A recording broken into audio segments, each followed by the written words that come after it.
Before we begin, a very quick note. This episode is about the village of Deir el Medina in the age of Sety I. I'll also be doing a live stream about the village this coming weekend in order to describe some of the art, tombs, and visual records which are hard to explain in a podcast. If you're interested in the village of the tomb builders, check this episode's description for details on how you can watch it. Thank you.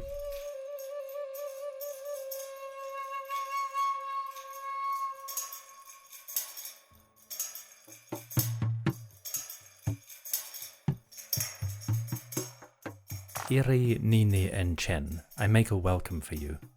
Welcome back to the History of Egypt podcast, episode 198, Servants in the Place of Truth, also known as the Golden Age of Deir el Medina, Part 1. It's been a while since we visited the village of the tomb builders, located on the west bank of the Nile in the modern city of Luxor, ancient Waset or Thebes. Deir el Medina is the home of the artisans who constructed the tombs in the Valley of the Kings, the Valley of the Queens, and the noble cemeteries in the region. Deir el Medina is a special place. If you have ever read a book about daily life in ancient Egypt, or watched a documentary, played a game, or read an article about life in the land of the pharaohs, chances are a significant chunk of the information in that work came from studies of Deir el Medina. The preservation of this village is extraordinary, both in the quantity of material available and in the details it provides about relationships, families, households, business, trade, agreements, disputes, and all sorts of daily affairs. For more than 100 years, Deir el Medina has been one of the preeminent sources for understanding ancient Egyptian society. Today, I want to introduce the village as it appeared around 1300 BCE, the start of its golden era, in which the records and evidence proliferate on a scale not seen in previous centuries, an era in which we can learn so much about the ordinary men and women living in the Nile Valley. Well, I say ordinary, but Deir el Medina really is a special place. The workers employed here were high-ranking within their society. They were paid directly by the government, and the lifestyle they led was head and shoulders above that of the ordinary farmers living in the villages. But unfortunately, most of our information about those farmers is lost to the ravages of time. By contrast, Deir el Medina survives, frozen in history, as a marker of ancient lives. Today, we begin to explore some of those stories. For those of you just joining us, or who would like a refresher, allow me to quickly summarize the history of Deir el Medina up to this point. If you're a long-term listener or don't need a recap, feel free to skip ahead about 3.5 minutes. Starting now. Deir el Medina was first established around 1530 BCE. Specifically under King Amenhotep I and Queen Ahmose-Nefertari. We know this because the ancients seem to have treated this king and queen as their divine patrons or ancestors. Across the centuries of Deir el Medina's operation, we have many artifacts and pieces of art that show Amenhotep and Ahmose-Nefertari as figures of veneration and respect. The locals even prayed to this king and queen, asking them for guidance or assistance in the affairs of daily life. So the villagers themselves definitely saw this couple as the start of their community. For the next 200 years or so, the village is not well recorded. Archaeologists have been able to figure out its size. There were approximately 50 households in the village, 50 workers and their families. We have a couple of tombs, like the burial of Ka and Merit, that was discovered entirely intact in the early 20th century. But in terms of artifacts or written material, the 18th dynasty is not well attested at Deir el Medina. We know it was operating because the tombs in the Valley of the Kings were still being built and decorated, but because the ancients kept building new houses on top of the old ones and kept throwing out old material when they no longer needed it, that early phase has largely disappeared. Between 1400 BCE and the late 1300s, Deir el Medina seems to temporarily decline. In the age of Amenhotep III, the workers apparently moved out of the village itself and went to a site closer to the Nile River. This is probably the town called Aten, which is currently being excavated just down the road. In the time of Akhenaten, we know that the tomb builders left Waset entirely, and they followed the king to his new capital in the area now called Amarna. In the hills east of Amarna, there is another small town, just like Deir el Medina, in which the tomb builders lived and worked for Akhenaten and Nefertiti. So during that period, Deir el Medina itself was apparently abandoned as the tomb builders followed their rulers. This dark age persists until the reign of Horemheb, who, in year 7 of his reign, seems to have instituted a reorganization, or perhaps a refounding, of the tomb builders community. I described these events in episodes 167 and 168, but long story short, in year 7 of Horemheb, there are records of government officials visiting Deir el Medina and the Valley of the Kings, and reorganizing the community to serve the pharaoh's needs. So it seems that Horemheb was responsible for re-establishing the village. This organization, around 1325 BCE, is incredibly significant from a historical perspective. After this, the surviving records from Deir el Medina start to increase rapidly, and by the days of Sety I, around 1300, the old trickle of information has suddenly become a river. It is here that Deir el Medina starts its golden age.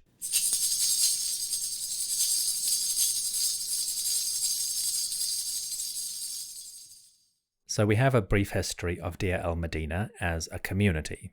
Now let's set the scene for the actual town. The village of Deir el Medina looks like a long, slightly misshapen rectangle. It is oriented from the northeast to the southwest. It's about 132 meters long and 50 meters wide at its broadest extent. That is 433 by 164 feet, approximately. The town has two distinct sections to the east and west, with a street, often called the Main Street, running down the middle.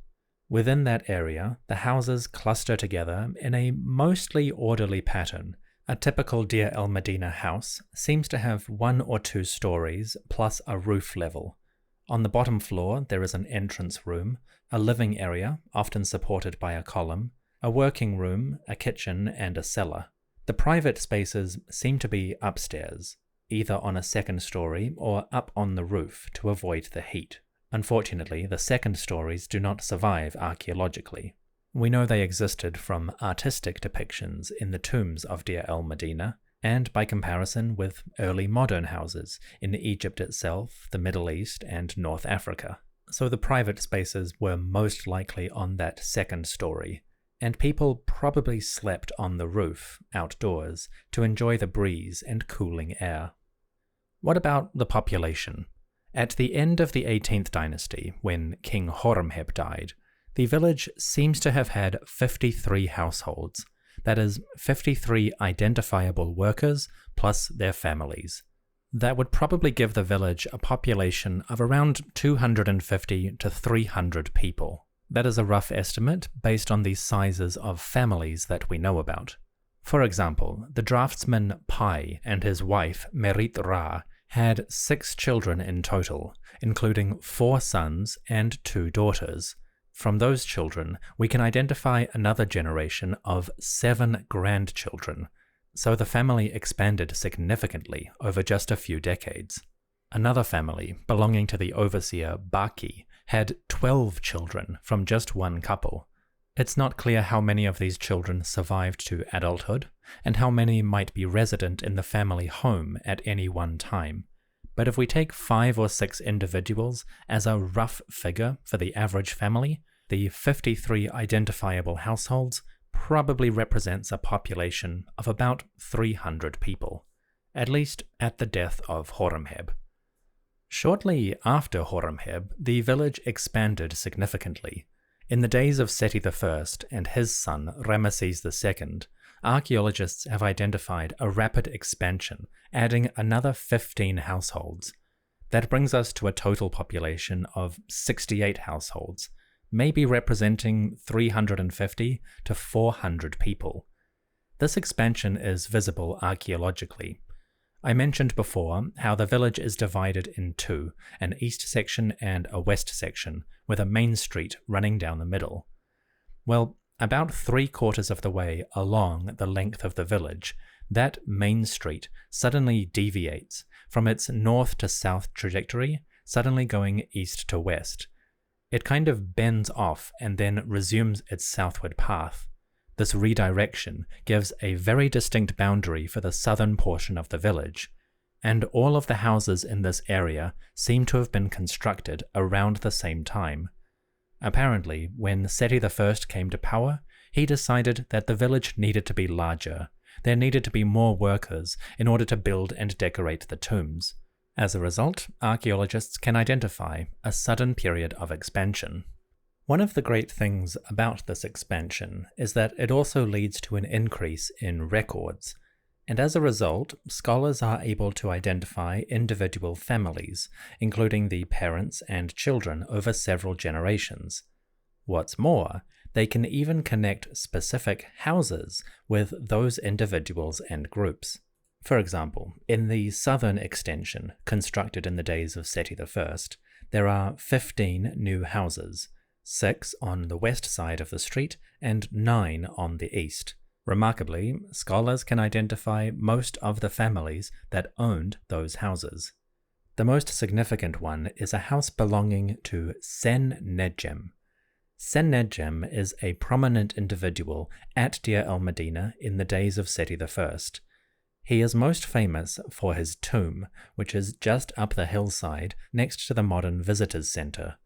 The tomb of Sennedjem is famous because it is beautifully decorated on the inside, and it was discovered, largely intact, in the late 1800s. When excavators opened it, they found the burial of Sennedjem, his wife Iy-Nefret, and their son Khonsu. This included their funerary goods, including their coffins and mummies. The mummies and many of the tomb goods are now in Cairo, with several others in museums around the world. This gives us a tangible connection between the tomb that was discovered and the mud brick building of the house in the village. Hypothetically, we could return the mummies of Sennedjem, Iy-Nefret, and Khonsu back to their burial chamber, or even to the house in which they lived.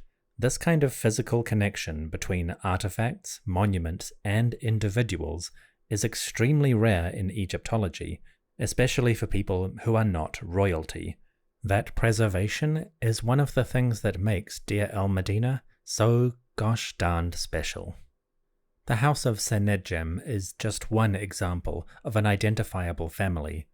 Next door to Sennedjem's house, we have the home of his son Ka-Beknet, and next door to that, we have the home of Pai, an artist or draftsman who worked on the tomb of Sety I. That pattern continues for many other houses. Archaeologists and scholars are able to connect individual homes with known people and families. One example that I personally like is a house in the southern extension, just across the road from Pai and Sennedjem. This belonged to a man named Ahmek and his wife Wajet Renpet. This couple lived at Deir el Medina in the days of Sety I. They had 2 children, including a son and a daughter, who was also named Wajet Renpet, like her mother. This daughter is quite interesting because we can track her movements. Sometime in the reign of Sety, or maybe Ramesses II, the daughter Wajet Renpet moved out of her parents' home. She moved in with her partner, a man named Amun-Em-Wia. He lived in a house in the northern part of the village, about 20 doors north of her childhood home. Wajet Renpet moved in with Amun-Em-Wia and formed a new household. They had a son whom they called Amun-Em-Inet, And when his parents died, this son inherited the house, where he lived with his wife, named Meret Seger. So historians can track the movement of a particular individual from one house where they grew up to another house where they formed their adult life, and then they can follow the development of that household over the next generations. It's a cool feature of the records that allows Egyptologists to create something like a biography for many of these houses. For now, we've got a sense of the village as a community, its physical layout, its population, and who some of these people were. But we still need to understand, how did this town actually operate? Physically, Deir el Medina is not in an ideal location for establishing a village. It is nestled in a small valley in a distinctly desert landscape, in the shadow of cliffs and a mountain defining the western horizon. It is some distance from the cultivated area, it is far from an easy water source, and it doesn't have an obvious connection or access point to major routes and thoroughfares. From the perspective of the government who established this town, there's a certain logic to it. Placing the village here keeps it relatively secluded from the outside world, and it's easier to monitor or even control access to the community. But in terms of the daily life, the actual functioning of the village, its physical location is hardly ideal. So how did the people living here actually sustain their needs? In terms of water, that most life-giving of substances, there were two approaches, one of which was successful, the other less so. The first approach was to dig a well. Just north of the village, slightly over the hill, there is an enormous hole in the ground. It is usually referred to as the Great Pit, and it descends into the earth for a couple dozen meters at least. This Great Pit seems to be a local attempt to reach down to the water table. It probably didn't work. The Great Pit appears to be dry. They tried extending it several times, suggesting that they might have occasionally hit water, but then that disappeared during drier periods, which means the solution of digging a well to provide easy water was an overall failure. That brought them to the second solution, which was labor. In records recovered from the village, we have reference to water carriers. This is a special profession of servants who are called the Inu-Mu, or those who bring water. There was probably a semi-constant stream of them moving from the River Nile, or one of the canals in the region, up to the village, in order to fill up water jugs which were kept within the town. These water jugs, or zias, are still used in rural Egypt and Sudan today. They're actually quite effective. Large water jugs, partially buried in the ground or kept on wooden scaffolds, are a reasonably effective method of water filtration. You pour the water into the zia and then leave it to settle for several days. The silt and sediment which is present in the river water naturally descends to the bottom, leaving the upper layer relatively clean. I've used it myself on archaeological projects, and it's quite cool and refreshing if properly stored. So, in the absence of a functioning well, the villagers of Deir el Medina had to rely on a special profession of laborers to deliver water up to the village. Carrying water is not entertainment. I wish we had some real diversions here. Those water carriers, like the villagers themselves, were paid by the royal government. Which brings us to the next major aspect of Deir el Medina, its funding. The organization of the village and its support system is recorded within written documents uncovered at the town itself. The written records on ostraca and papyri describe many of these processes, including the daily administration of the town, the personnel rosters and attendance reports of the people working on the tombs. We also have letters, including administrative letters and more personal ones. We have the receipts of deliveries for supplies and food. We have government reports on the annual consumption and items used by the village. And we have records that describe the servants or the support staff that helped supply the town. Speaking generally, there were at least 5 individuals who held significant authority in the village. The first 2 were the chiefs or foremen of the work teams themselves. In the days of Sety I, we know the names of these foremen. One of them was called Nefer-Hotep, who came to office in the reign of Horemheb and continued working all the way through to the early reign of Ramesses II. Nefer-Hotep is quite well recorded and was a respected individual in the village. We'll meet him properly another time. Another foreman was a chap named Baki, who seems to have died sometime during Sety's reign, and was replaced by a new overseer called Pa-Shedu. Pa-Shedu is particularly well recorded because he has a beautiful tomb just next to the visitors center. Again, we'll meet Pa-Shedu at some point in the future. The 2 chiefs, or foremen, were the most directly responsible for the construction of the tombs. They were the ones on site managing the workers and supervising the project itself. Back in the village, the administration of the town and its immediate needs was handled by another bureaucrat. His title was the Scribe of the Tomb, the Zechau en Pacher. In the reign of Sety I, this job was held by a man named Amun-Em-Ipet, or Amun is in the sanctuary. He's a well-recorded individual. He has a tomb at Deir el Medina that includes several titles or job descriptions. Amun-Em-Ipet was the scribe of the tomb, but also the royal scribe in the place of truth, and the overseer of workmen in the place of eternity. He was also the scribe of the cattle in the place of truth. Amun-Em-Ipet was an influential man with a variety of local responsibilities. Most notably, all of his duties are related to the people, projects, and the supplies of the necropolis itself, which probably means that Amun-Em-Ipet was the chief bureaucrat in the region. If you worked in Deir el Medina and you needed something, he would be the man to ask. Finally, the management of Deir el Medina was organized by 2 high-ranking officials. Over in the city of Waset, or Thebes, there was a man who held the title Imira-Niut, or Overseer of the City. Today, we might translate this as Mayor. The other official was the Southern Chatti, often translated as Vizier or Prime Minister. This was the highest-ranking official in the government. There were 2 Chattis at any one time, representing the king in the south and north of the country.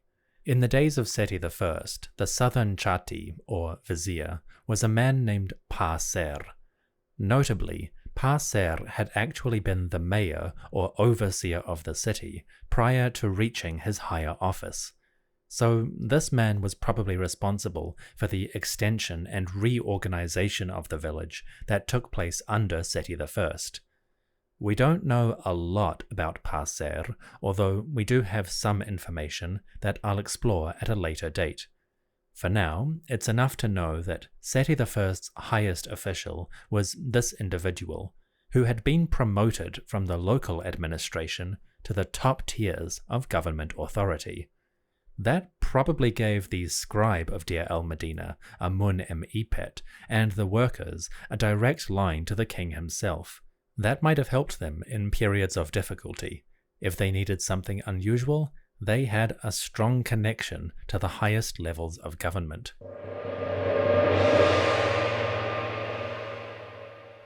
All of that information is wonderful to have. We can connect individuals and tombs with certain responsibilities and organization.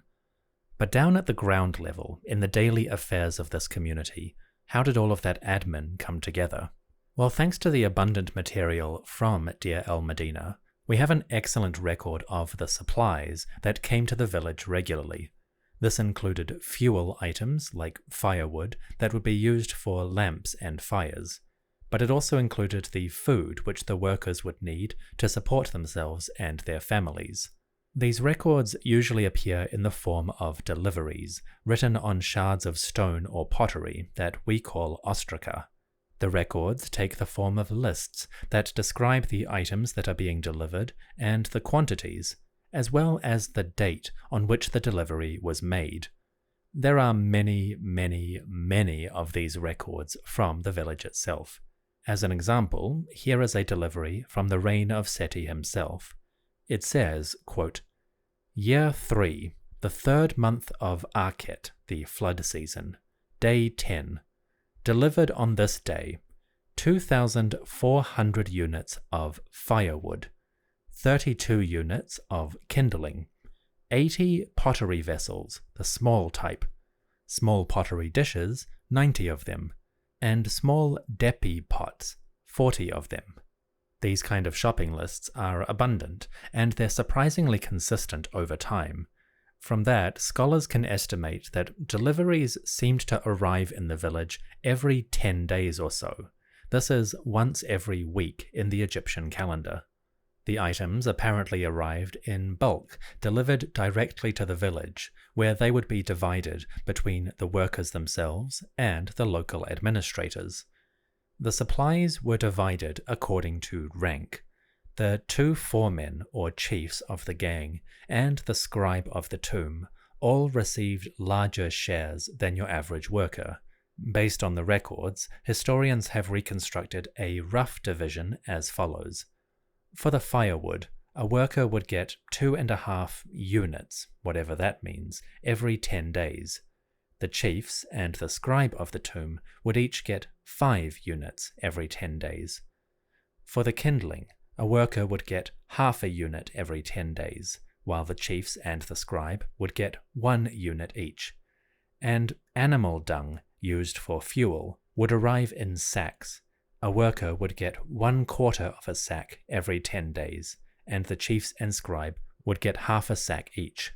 So we have an idea of the raw fuel that would be used for lamps and fires to keep households warm. What about the human fuel, specifically the food? Like the regular fuel, supplies of food and drink would arrive regularly, ideally every 10 days. Based on the delivery receipts, the food supplies were predominantly vegetarian, although fish is quite common. Red meat is rare, and it's mostly restricted to special occasions, like a festival or the completion of a major project. Presumably, the workers would trade some of their food supplies for other items that they might need or want. But from these delivery lists, we do get an idea of a surprisingly varied diet. The vegetables, for example, could include green onions, or hedju, lettuce, or abu, leeks, or iaket, cucumber, or shespet, lentils, or arshen, lubia beans, or iurit, chickpeas, or gerbik, and garlic, or cheten. It could also include coriander, or shaut, juniper berries or oil, called sefet, fenugreek, called chemawi, and honey, called beet. For the fruits, the workers might receive dates, or bener, sycamore figs, called nekau, raisins or grapes, called Iy-Nefret, watermelons, called bededu ka, pomegranates, inhemen, Persia fruit, shueb, dome nuts, or cuckoo, and an unidentified fruit called hekek. Presumably, most of these were seasonal. You'd receive different items at different times of the year, but the records paint a remarkably varied diet. These items are not just words on a list either. Thanks to the preservation of some tombs and burials, we actually have physical examples of these foods, which you can see in museums today, and I'll put some links in the episode description.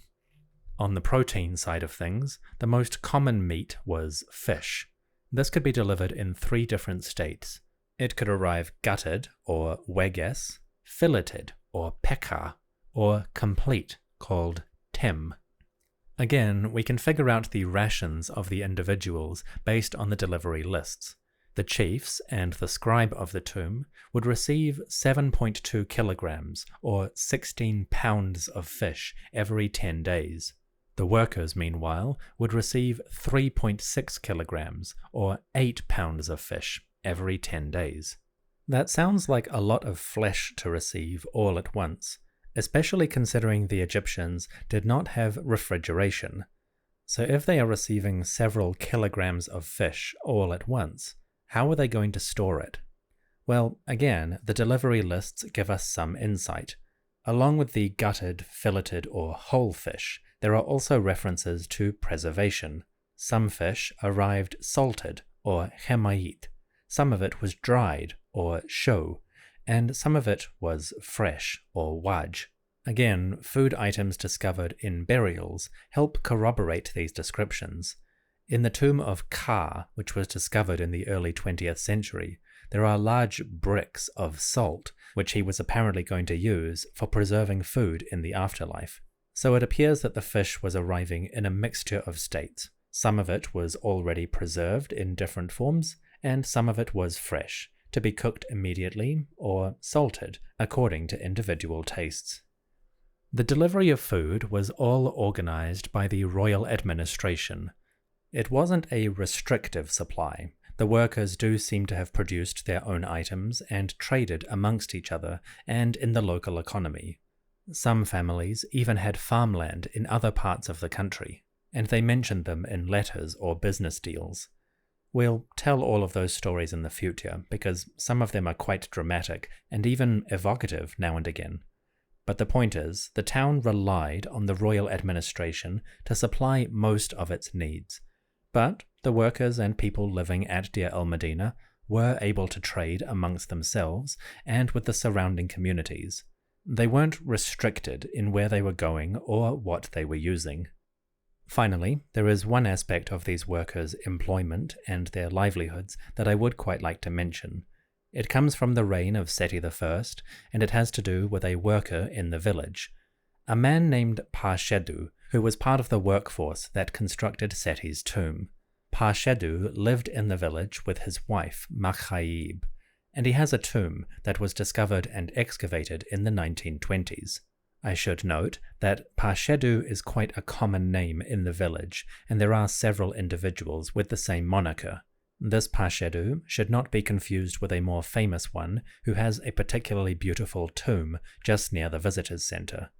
This guy is lower rank, but he left an interesting record. One of the documents recovered from Deir el Medina is an ostracon that describes Parshedu making his will. At some point late in his life, Parshedu gathered family members and witnesses in order to lay out his bequests. He describes the tools and personal possessions that he is distributing to his children, and these include some interesting references. Parshedu's will goes as follows. Quote, "Year unknown, the second month of unknown, under the person of Sety I. This day of distributing his property by the workman Parshedu, he made himself a bequest, the Iy-Nefret, that which is in the house, made for his children. As for all of his property, it is to be shared among all of the children." Now, Parshedu lists some particular belongings. He says, "My copper tools and my woodwork baskets will go to my son Amun Mose. The Shamchab vessel and the woodwork shams, they will go to Nefer-em-Senut. The festival portion of the goddess, that will go to Nub-em-Shas. The grain allowance that was made for me, that shall be reckoned for my wife Makhayib. The mooring or tethering posts on the river are for my son Iy-Nefret. The mirror and frying pan and all of my greenstone objects, those are for Aset, made before witnesses, or Meteru." End quote. Records like these are particularly fun. 3,000 years of history seem to vanish, and you are face to face with an individual who is coming to terms with his own mortality and has to plan for his bequests. Most of the records are fairly standard, distributing certain items and possessions.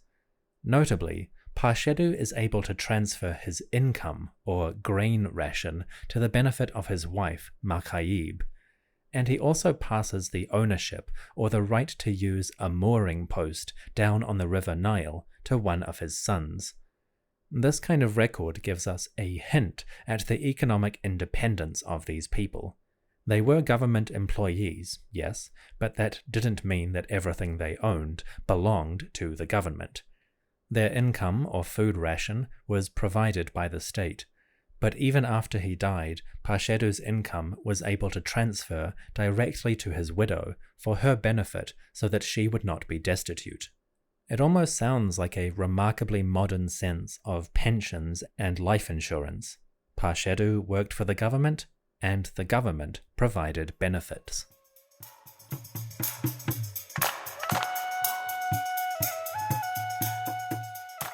Records like these, the will of Pashedu, the deliveries of foodstuffs, and even the ownership of houses, all start to become visible around 1300 BCE in the days of Sety I. From the written material, from artifacts, from art, and from burials within tombs, excavators can reconstruct more and more aspects of ancient daily life. What I've introduced here is a small snippet of the evidence that comes from the Ramessid era. The small vignettes that I have presented here will help to give us a groundwork for understanding the village in the future. As the reign of Sety I continues to unfold, and then the reign of Ramesses II comes after, our information about the people living in this village will only grow larger and larger. We start to get more and more personal stories about people's interactions and relationships, their occasional arguments and disputes, the ways they organized their daily life, and how they conducted their business. In terms of record keeping, we are standing on the threshold of an incredibly vibrant period, one that I look forward to sharing with you. Thank you for listening to the History of Egypt podcast. Stick around after the outro and music for a brief epilogue, in which I consider an important question. What did the ancients actually call this village? The answer is slightly more complicated than you may think. We'll explore that in the epilogue. Before I go, I would like to thank my priest-level patrons, the top-tier supporters who give most generously to the podcast. I would like to thank Linda, Nidin, Veronica, Eric, Ashley, Terry, James, TJ, Arthur, Yola, Karen, Andy and Chelsea, Mycost, and Kyla. And I would also like to extend a welcome to Jeffrey, who recently upgraded his membership to the priest level. Folks, you are all incredibly generous. Thanks to your support and that of all patrons, I can afford a variety of fruits and vegetables, water, bread, and even fish in multiple types and stages of preservation. It's a slightly salty diet, and I have to deliver it myself, but I am most grateful that I am able to eat. It is all thanks to you. To everyone listening, thank you for joining me. May Amunhotep I and Amo-Nefertari, the patron deities of Deir el Medina, bless you and your household. And thousands of years from now, may archaeologists have enough evidence to identify you and tell your story. I'll see you soon.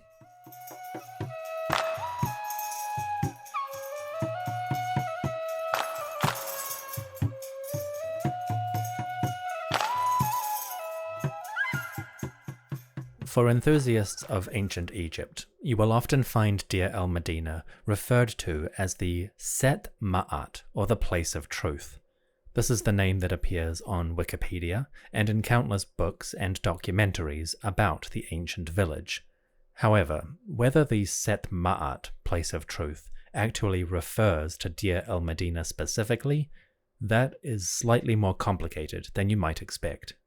During the New Kingdom, we have many references to the Set Ma'at. The most common source is the title of the workers who live at Deir el Medina. The tomb builders, the overseers, the scribes, and the foremen might describe themselves as so-and-so in the Set Ma'at, or Place of Truth. So it is fairly clear that these workers considered themselves and the job they did to be part of the Place of Truth. However, the Place of Truth itself is slightly vague in terms of its reference. We have records that describe places of truth in the area of Waset or Thebes, but we also have places of truth in Saqqara and even in Amarna. Notably, both of those towns have major cemeteries or necropolises, and they would have had workers' communities to build and decorate those monuments. But it seems that the Set Ma'at is not actually a reference to Deir el Medina specifically, but rather it seems to be a reference to the necropolis or cemetery of a particular region. The place of truth can also show up in temples as a description of sacred spaces generally. Based on this, several scholars have conducted studies of the phrase over the past 50 years. The historical consensus seems to be that Set Ma'at, place of truth, actually refers to the necropolis as a region and a concept. This might include the village of the tomb builders who are servicing that necropolis, but it is a much larger area than one particular place. In other words, we shouldn't really call Deir el Medina itself the place of truth. It is part of the Set Ma'at, but the place of truth itself is a much broader area and concept, one in which the workers were participating rather than their particular village. Within Deir el Medina itself, we do have references to the community. Notably, the written records never call Deir el Medina the place of truth. Instead, whenever the locals were referencing the village, they tended to call it Pa Demi. This literally translates as the village. Not the most imaginative name, but it was the major reference point for their lives. Deir el Medina, or Pa Demi, was the only village that really mattered. So while today we call Deir el Medina the Set Ma'at or place of truth, we should probably apply that to Western Luxor generally. If you go to Deir el Medina itself, the ancients would recognize it best as Pa Demi.